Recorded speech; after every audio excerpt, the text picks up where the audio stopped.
बिस्मिल्लाहिर्रहमानिर्रहीम जी। मेरा नाम है मकसूद कैफी और आप देख रहे हैं मकसूद कैफी डिजिटल।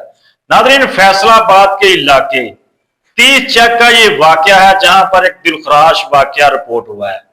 ये एक ऐसी कहानी है जो हमें इबरत का सबक देती है कि हम हजार ऐसी गलतियां करते हैं, हम हजार ऐसे गलत काम करते हैं, लेकिन एक बार भी नहीं सोचते और ना हमें पछतावा होता है, लेकिन उसका जो नतीजा होता है वो बहुत ज्यादा भयानक होता है।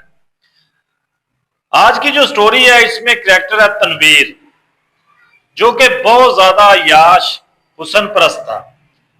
जहां पर भी खूबसूरत औरत को देखता था तो फौरी उसको दिल दे बैठता था और फिर पहली बीवी को तलाक देकर उससे शादी कर लेता था। पैसा बहुत ज्यादा था, ऐशो इशरत बहुत बड़ी थी, जिसकी वजह से जो खवातीन थी जिन पर दिल आता था वो भी इसको ना नहीं कह पाती थी।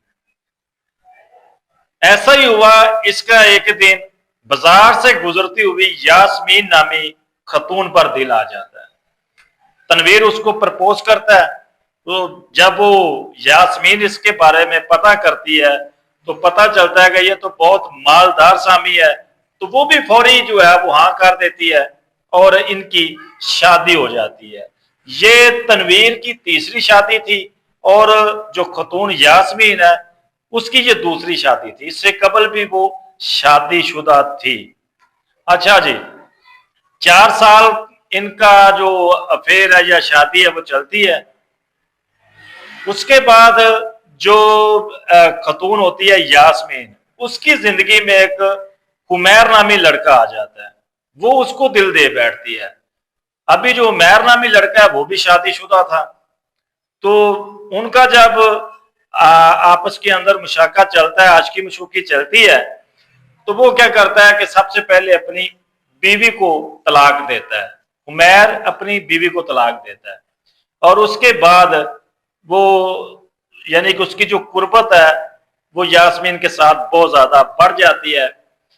अभी यहां पर एक इंटरेस्टिंग पॉइंट है।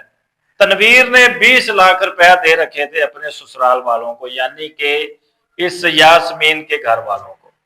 अभी वो बार बार अपनी जो रकम है वो उनसे वापस मांगना शुरू हो जाता है कि मेरी रकम मुझे वापस करें।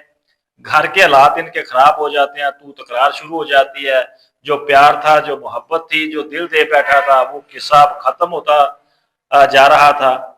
तो यहां पर जो खतून है यास्मीन, वो भी इसको अपनी जिंदगी से हटाना चाह रही थी, छोड़ना चाह रही थी और उमैर के साथ जो है वो शादी करना चाह रही थी।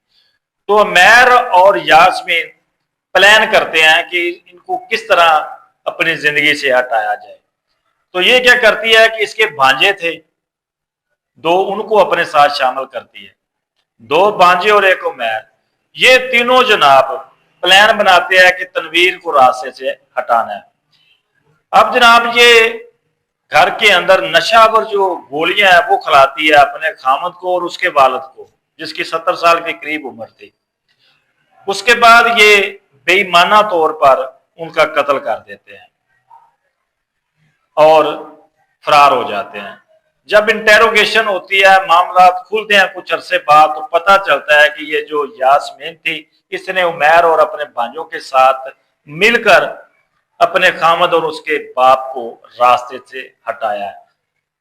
वजह पूछी गई तो बताया गया कि एक तो मैं इसको छोड़ना चाह रही थी, मेरा इससे दिल भर गया था, दूसरा ये 20 लाख रुपया हमसे बार बार मांग रहा था, जिसकी बाद हमारे जो घर के हालात हैं वो खराब हो गए। तो हमने प्लान बनाकर ये सब किया। इसमें सबक भी ये है कि हम हर ऐरी गहरी औरत पर यकीन कर बैठते हैं, उसको दिल दे बैठते हैं, लेकिन आगे से उसकी नीयत का हमें पता नहीं होता कि वो बाद में हमारे ऊपर ज़िना का मुकदमा दर्ज करवाएगी या हमारी दौलत हड़प करेगी। तो हर इस खूबसूरती के पीछे जो ज्यादातर मामला आते हैं वो जायदाद, पैसा, यही निकलता है। तो यहां पर भी सिर्फ दिल दे बैठना, यानी कि उसकी एक बुरी आदत थी कि हर खतून पर उसका दिल आ जाता था, उसी की ही वजह से वो भी जान से जाता है और उसका जो बाप है जिसको किसी बात का इल्म भी नहीं था वो भी जान से जाता है। अब ये मुल्जमान जो है वो जेल जा चुके हैं। तो ये आज की स्टोरी थी जी। मेरा ख्याल है आपको ये स्टोरी पसंद आएगी। अगले प्रोग्राम तक के लिए मुझे इजाजत दीजिए। अल्लाह ने के बाद।